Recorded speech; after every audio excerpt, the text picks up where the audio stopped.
80. Et elle est faite pour aller à quelle vitesse normalement? 45. Ah oui, ça double presque. Ouais. On a tous fait les fous de toute façon. Surtout lui.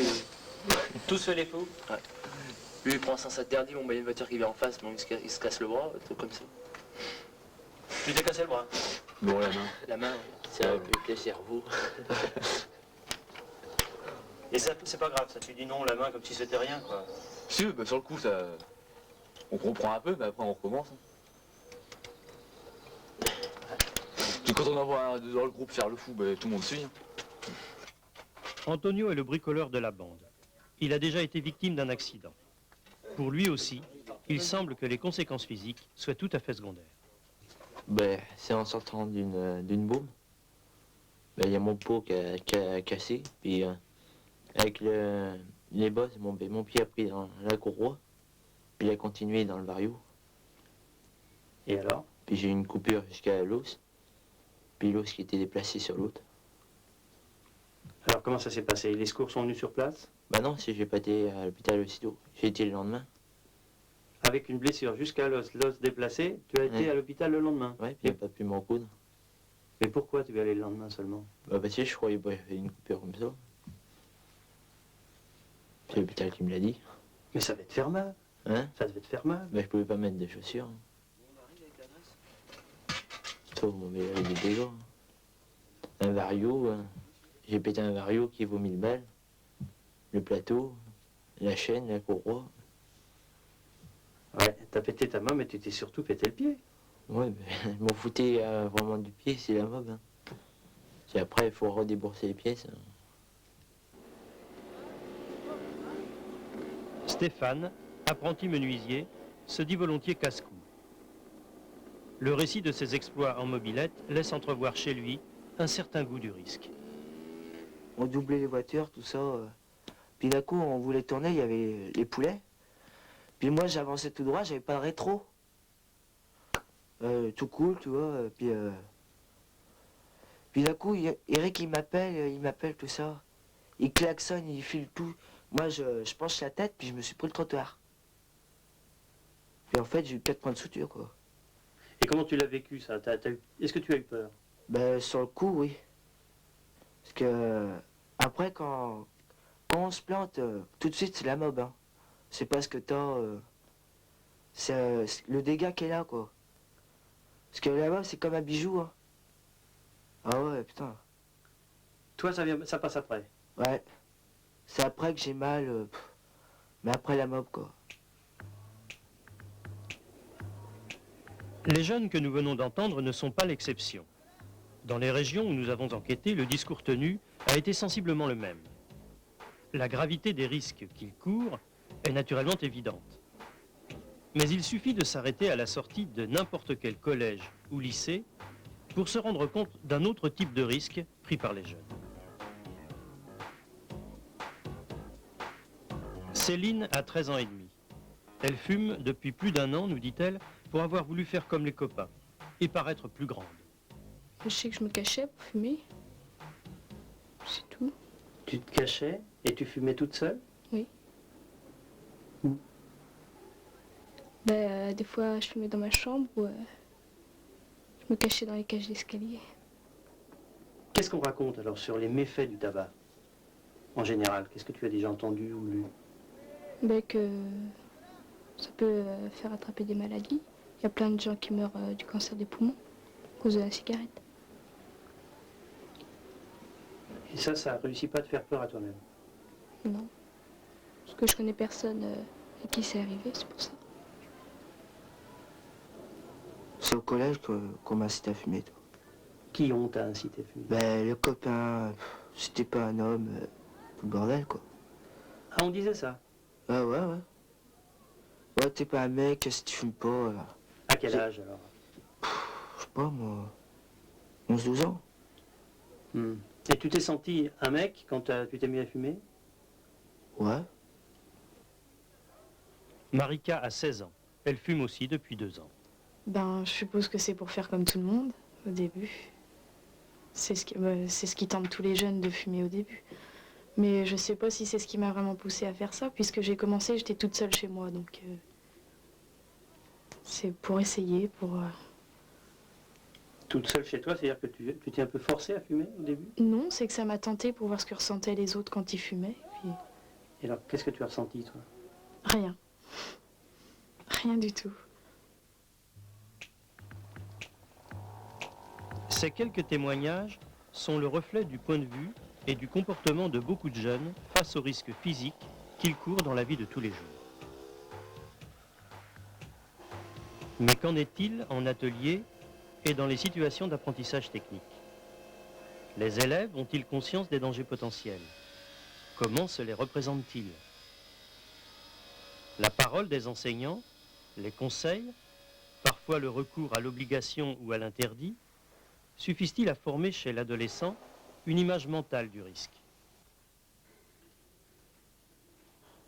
Certains professeurs font preuve en ce sens d'initiatives pédagogiques qui ont à les entendre leur efficacité. Et l'année dernière, j'ai eu l'opportunité d'avoir un élève, son père est boucher. Et j'avais simplement demandé à l'élève de me rapporter donc un œil de bœuf. Et donc c'était pour leur montrer quelle pouvait être donc la réaction si on prenait un peu d'acide dans les yeux. Parce que je me suis bien rendu compte qu'eux ne se rendaient pas compte des dégâts que ça pouvait faire. C'est ce que je dis, on ne peut pas s'en apercevoir tant que c'est pas arrivé. Dans leur cas, c'est ça. Quand ils manipulent avec des pipettes, je veux dire une solution à 1 mole par litre, si c'est de la soude ou de l'acide, les papilles sont brûlées. Si c'est une solution très diluée, je préfère qu'ils ressentent la réaction de l'acide sur la langue. Donc les premières manipulations, je suis là, je les laisse. Et d'un seul coup, je le vois, il se dirige vers l'évier, il rince. Donc leur première réaction fait « Mais ça reste, ça brûle encore. » Je lui dis « Mais oui, maintenant, tes papilles sont brûlées. » J'aime bien, à la limite, que ça leur arrive avec ce genre de choses. Tout simplement pour qu'ils ressentent. Parce que je leur dis, vous avez vu cette solution. C'était une solution qui n'était pas très peu dangereuse et très diluée. Je fais un atelier, elles sont concentrées. Donc là, à la limite, ils ont compris. Dans l'atelier, les tuyauteries de vapeur qui arrivent sur le poste ne sont pas calorifugées. Pourquoi? C'est pour le faire comprendre qu'on ne touche pas une tuyauterie de vapeur inconnue. On ne touche pas une tuyauterie inconnue. Qu'elle soit chaude ou qu'elle soit froide, on ne la touche pas. On prend des précautions. Il y a des couleurs conventionnelles. Ils savent qu'une couleur telle que l'inox ou l'argent ou le rouge, ça peut être une tuyauterie chaude. Donc ils ne touchent pas. C'est comme les petits bébés ou les petits enfants qu'on a à la maison. On a beau leur dire que le fer à repasser est chaud, tant qu'ils ne l'ont pas touché une fois ou approché de près, ils ne s'en méfient pas.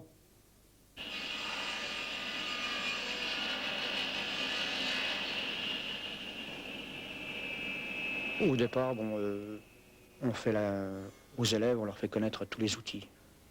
Donc, on met bien le point sur la vitesse de l'outil, sur le tranchant, tous les dangers qu'il peut encourir au niveau des vitesses, mais surtout de l'outil. Hein. Je ne parle pas de l'amenage ni autre chose, mais disons de l'outil. Il fait directement les calculs. Au moins, ça les force, quand ils vont sur une machine, à calculer. Donc, automatiquement, ils ne peuvent pas se tromper. C'est eux, ils me le montrent, et seulement après, ils vont sur la machine. Il y a un autre phénomène important dans l'atelier, c'est le bruit. Oui, le bruit c'est infernal. Alors le problème qu'on a, on a toujours le casque. On ne peut que mettre un casque. Mais disons que on n'oblige pas l'élève. L'élève, disons, j'ai des casques à leur donner, ils les prennent. Mais de temps en temps, ils ne veulent pas en entendre parler. Pourquoi?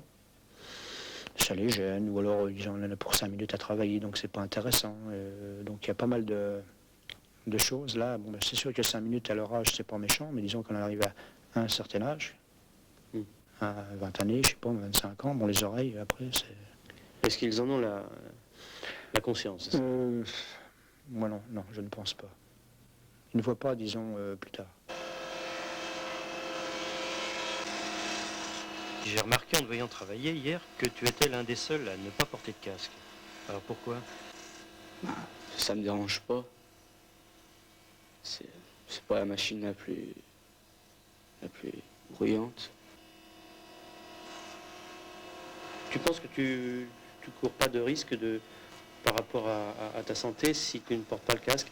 Ah si, quand même, mais je sais pas pourquoi ça m'a... Mais tu viens de me dire que tu penses courir un risque. Quel type de risque? Être sourd. Je pense pas quand même, mais c'est jamais. La non-immédiateté des dégâts causés par le bruit peut nous faire admettre que le risque couru n'est pas toujours pris en compte par les jeunes. Cependant, d'autres situations sont quotidiennement vécues à l'atelier qui présentent des dangers immédiats pouvant entraîner des blessures, brûlures ou coupures graves de façon évidente. Et l'on est en droit de se demander pourquoi les jeunes prennent alors des risques. Peur de la machine, conduite d'exploration ou tout simplement inconscience. Sur ce point, certains éducateurs ont des points de vue bien arrêtés. Ils ont un comportement respecte rien. Ni les enseignants, ni le matériel, ni rien, quoi. Aucun... Oui, non, mais ça, c'est... On est courant, quoi. Mais ça se traduit comment, concrètement, quand on dit on ne respecte pas le matériel? On casse, on détruit pour le plaisir de détruire.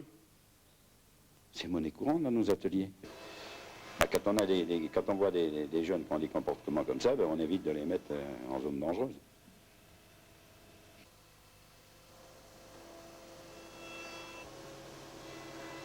Les machines sont dangereuses, les dégauchisseuses, etc., les scies circulaires. En plus de ça, les élèves ont peur. Et en ayant peur, ils ne respectent pas toujours la sécurité, ils ne mettent pas toujours les protections adaptées. Enfin, ils ne respectent pas la sécurité, c'est-à-dire que je pense qu'il y a énormément de protection et ils ne trouvent pas toujours la protection adaptée. Des fois j'ai peur, ça m'arrive. T'as peur de quoi? Des fois, je vois mon patron, il a deux doigts de couper déjà. Alors, des fois, il y a une pièce qui passe mal, ça éclate. Ça me fait peur. Ah ouais. Puis une fois, je me suis moché la main avec une ponceuse. C'est cette machine qui me fait peur maintenant. Mais dis-moi, ces machines, elles ont toutes des équipements de protection, de sécurité? Oui. C'est obligatoire, de toute façon. Ouais. Et tu les utilises toujours? Ouais. Toujours, ouais. Moi, la question que je me pose, c'est que tu es quelqu'un qui prend des risques avec ta santé, avec ton corps, hein, parce que quand tu te balades sans casque sur une mobilette à 100 à l'heure en ville, c'est dangereux. Ouais. Et tu le fais avec plaisir. Ah ouais, mais c'est autre chose. La mob, on sait, un jour sera fini. Hein. Ce sera plus de notre âge après. Et on en profite au maximum. L'atelier, tu peux y aller pendant 20 ans, 30 ans. C'est ça aussi. La mobilette et les copains, c'est encore le temps du jeu, presque celui de l'enfance. Cet aspect ludique du comportement adolescent n'est bien sûr pas laissé au vestiaire de l'atelier. Et nombreux sont les cas où le jeu est à l'origine des risques courus. Donc on s'amuse un peu à l'atelier. Parce que ici, ce que je veux dire, c'est qu'à l'école, quand on fait une bêtise comme ça en atelier, on n'a rien. Parce qu'on serait en entreprise, on ne ferait pas les mêmes bêtises. J'avais dit au prof que j'avais mis en mettant de la soude dans mon Erlen, j'en avais reçu dans l'œil. J'ai dit, oh, comme ça, j'étais comme ça, genre, j'en ai reçu. En fait, une minute après, j'ai dit, non, c'est pas vrai. Et qu'est-ce qu'il avait dit à ce moment-là? Il m'a dit, quand je suis venu avec l'œil comme ça, oui. Il me dit, oh, c'est vrai, vite vos robinets. Puis je dis, non, c'est pas vrai. Alors quelle a été sa réaction? Après, elle a fait, il faut plus faire ça, parce qu'après, si ça arrive pour de bon, on croira plus. Puis après, 5 minutes après, je l'ai eu, quoi. Comment ça s'est passé? Parce que j'avais une éprouvette avec de la NaOH dedans, puis je voulais revider le seau. Pour ça, je disais, je vais pas mettre les gants lunettes, je fais juste ça dans le seau. Puis l'éprouvette m'a glissé des mains, elle a tapé sur le bord du seau, et les éclaboussures. J'en ai pris plein les yeux. Il y a quelques années, un élève de deuxième année du BEP de conducteur d'appareils de l'industrie chimique a fait exploser un fût contenant un mélange eau-méthanol. Chargés d'en mesurer la densité, 3 élèves veulent en transvaser une certaine quantité dans un seau. Pendant le transvasement, une petite quantité de méthanol se répand sur le sol. C'est alors que l'un des élèves sort un briquet.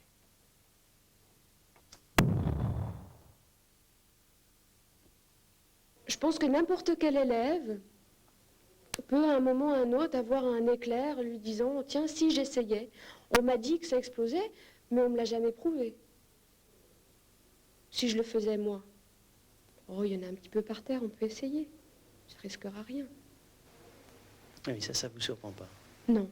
J'ai un élève qui, en manipulant, il faisait un dosage à acide base classique. Je le vois avec un flacon de glycérine à côté de lui. Je fais « Qu'est-ce que tu fais avec ça ?»« Oh, pour rien, pour rien. » Alors, je suis allée ramener le flacon de glycérine et il est venu tout fier me demander après, oui, au fait, le mélange sulfonitrique pour faire la nitro, il faut combien de pourcentage d'acide sulfurique et d'acide nitrique? Et ils ne le cachent pas, ils sont tout à fait naturels. Dans un atelier comme chez nous, dans un atelier de CAIC, on a des produits qui sont explosifs, qui sont inflammables, et quand on travaille avec ces produits-là, il faut redoubler de vigilance. Dans tous nos groupes d'élèves, on a toujours des gens qui sont plus ou moins inconscients, ou alors des gens qui se prennent pour des petits génies et qui font des expériences. On sort un briquet et puis on allume, ou alors je sais pas, on mélange deux produits pour voir si ça va bouillir, si ça va chauffer, si ça va faire quelque chose. C'est de la curiosité, mais de la curiosité sans réfléchir aux conséquences de cette curiosité. Donc moi j'aime bien des élèves curieux, parce qu'il faut dans notre métier que l'élève soit curieux, qu'il réfléchisse bien à ce qu'il fait, mais curiosité ne veut pas dire non plus témérité ou prendre des risques inconsidérés. À l'âge de 15 ans, Rémi a fabriqué chez lui un explosif à base de chlorate de soude et de sucre. L'explosion lui a déchiqueté une main et un pied. 4 ans après, il prépare un bac professionnel en chimie. J'aimais bien jouer avec le feu. Tu peux en dire plus là-dessus? Bah disons que...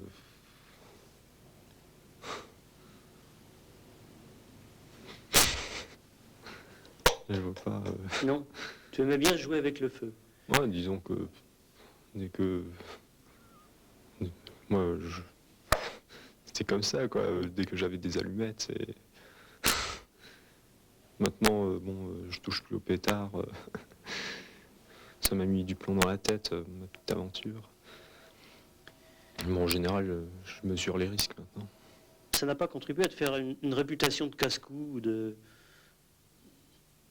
risque tout? Si, je passe un petit peu pour un fou, bon. Tu as cette impression? Auprès de qui? Oh, auprès des copains, quoi. C'est déjà, bon, l'année dernière, c'est... Moi, on me dessinait, j'ai un copain qui nous dessinait, quoi. Bon, moi, j'étais dans le labo en train de tout faire péter, quoi. L'infirmière, qui est en même temps une éducatrice de santé, nous apporte un autre regard. Pour eux, c'est pas maintenant qu'ils vont mourir, hein. De toute façon, ils sont immortels, ils ne risquent rien, quoi. Bon, pour les accidents, c'est pareil, ils risquent rien. Ils sont un peu les héros comme dans les films, dans les dessins animés, hein. Au contraire, ils ont plutôt cet attrait de vouloir, tant que... Comme on dit, ils ne sont pas curieux avec les yeux, mais ils sont curieux avec les doigts, avec les mains, quoi. Il faut qu'ils aillent voir d'eux-mêmes, il faut qu'ils touchent.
prise de risque ne peut pas se considérer en général. Il faut qu'elle est vraiment en fonction de la personnalité de l'adolescent. Et que plus l'adolescent a besoin de faire ses preuves, plus il a de risques qu'il adopte une de ces conduites qui le mettent en danger. Donc on ne peut pas en parler sans faire référence au contexte individuel et aussi au contexte social et familial de l'adolescent. Ce qui m'a beaucoup frappé depuis la première fois que j'ai vu cette cassette, c'était par exemple cette différenciation qui est faite par Stéphane Sofferer des risques qu'on prend avec les copains en mobilette et des risques au travail. Ça, j'ai trouvé extrêmement parlant parce que ça illustre déjà cette intégration différente dans le temps. Il y a le temps de la jeunesse, il faut profiter, ce temps est court.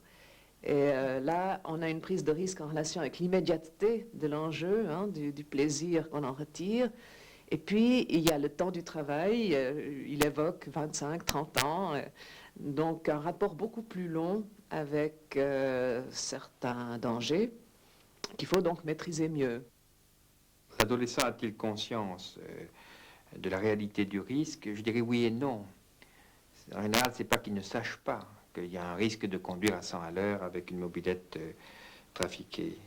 D'ailleurs, ils le disent, ils le savent, mais ce n'est pas pour eux. C'est-à-dire qu'ils ne peuvent pas l'investir comme une réalité qui risque de les atteindre parce qu'ils font de cette conduite un enjeu affectif d'un autre ordre. C'est quand même parce que dans l'enfance, quelque chose a fait qu'il n'ait pas pu avoir une image suffisamment positive d'eux, qu'à l'adolescence, ils vont se mettre en danger, alors à la fois pour exister, pour s'affirmer dans un mouvement de vie, mais plus ils seront en difficulté intérieure, plus ce mouvement de vie doit comporter de risques, par conséquent, plus ils peuvent rejoindre la mort. Je dirais que le bénéfice attendu, il se situe dans une interaction avec les autres. Et là, le groupe des camarades du même âge a vraiment énormément d'importance. Là, ce que le film montre rejoint d'ailleurs des enquêtes que nous avons pu faire. Et qui justement nous permettent de faire l'hypothèse qu'il y a là un comportement qui représente d'ailleurs un style de vie pour beaucoup de jeunes, où la primauté du groupe et de l'appartenance au groupe et de la reconnaissance par rapport aux autres est un enjeu absolument primordial, qui prime donc l'intégrité physique. C'est presque un enjeu vital de rester un objet d'admiration dans le groupe, pour ceux qui sont les plus démunis, c'est-à-dire qui n'ont pas par ailleurs, au niveau de l'école, au niveau de la famille, des sources de valorisation qui fassent qu'il n'est pas besoin sans arrêt de prendre des risques pour se prouver qu'ils sont quelqu'un de valable. Je vois un enjeu qui est beaucoup plus complexe et qui aurait trait à cette espèce de côté magique d'une réassurance. Ça veut dire, si j'ai frôlé la mort d'aussi près et que je m'en suis sorti, c'est que vraiment j'ai le droit de vivre.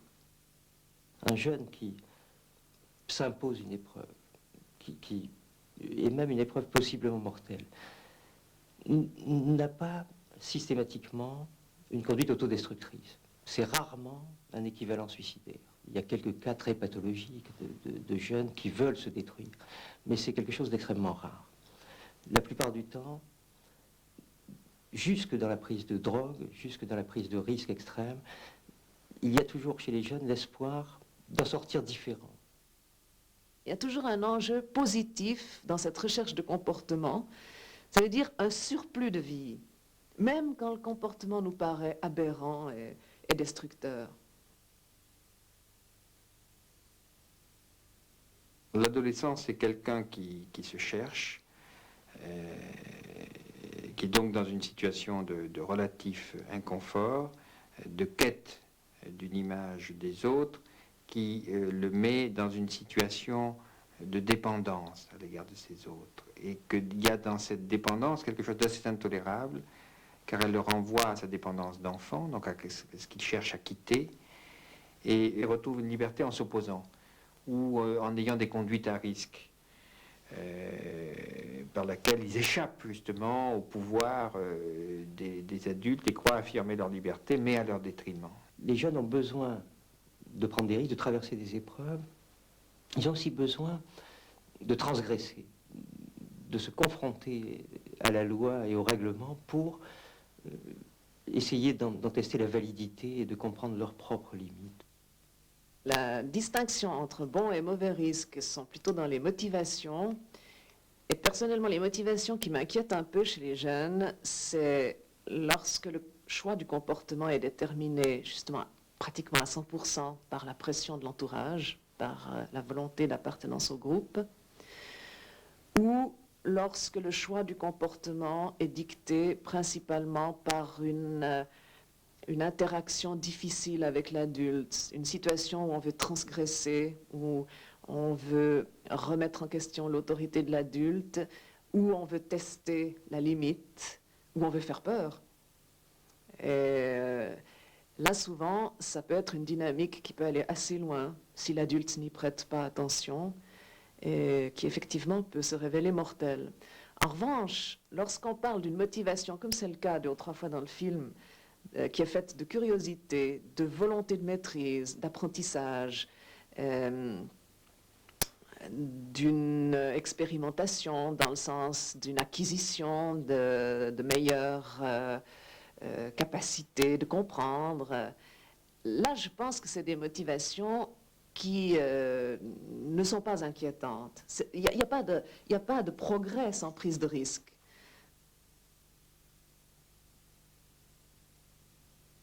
Je vois qu'il y a une grande différence entre une conduite à risque et une conduite exploratoire. La conduite exploratoire, je dirais, prend des risques calculés. Et ce qu'elle recherche, c'est la découverte, c'est l'élargissement des capacités du sujet, l'élargissement de ses connaissances, de ses habiletés. Alors que la conduite à risque, c'est beaucoup plus de l'ordre du tout ou rien, d'un ordre magique. Allumer, par exemple, quand il y a le produit inflammable, allumer son briquet n'est pas une conduite d'exploration pour voir les effets de la flamme. Il le sait que c'est dangereux, et c'est parce qu'il sait dangereux qu'il est tenté de faire ça. Quand on parle de comportement à risque, on ne voit en fait que le risque pour l'intégrité physique. Mais chez les adolescents, il y a aussi des jeunes qui ont développé non seulement une personnalité, une conscience d'eux-mêmes, une estime pour eux-mêmes assez forte pour n'avoir pas besoin de prouver qu'ils sont très très courageux et faire des choses dangereuses, mais ils ont aussi pu développer des instruments de maîtrise de l'environnement qui sont des instruments intellectuels. Alors ceux-là, ils vont peut-être prendre des risques, mais des risques de la création, des risques de la connaissance, des risques existentiels, de choix de vie, de choix professionnels, qui se verront mieux, qui seront beaucoup plus valorisés par la société. Ils vont donc répondre en ceci à une stimulation interne, si vous voulez, alors que ceux qui sont plus démunis sur le plan intellectuel vont réagir davantage à des stimulations externes, à des expérimentations physiques, celles du groupe ou celles que leur offre l'atelier parfois, pour prouver leur existence, pour, encore une fois, se réassurer sur leur droit de vivre. Et ça, je pense que ça fait aussi une différence extrêmement importante. La vraie éducation, c'est bien sûr l'introjection des lois, c'est bien sûr le fait pour un jeune de s'assumer lui-même progressivement. Et il est tout à fait important de faire une différence entre le fait d'interdire quelque chose et le fait de vouloir l'empêcher de l'extérieur. Interdire, ça veut dire dire entre, ça veut dire faire passer un message, ça veut dire expliquer, ça veut dire imposer une loi, mais une loi qui va pouvoir être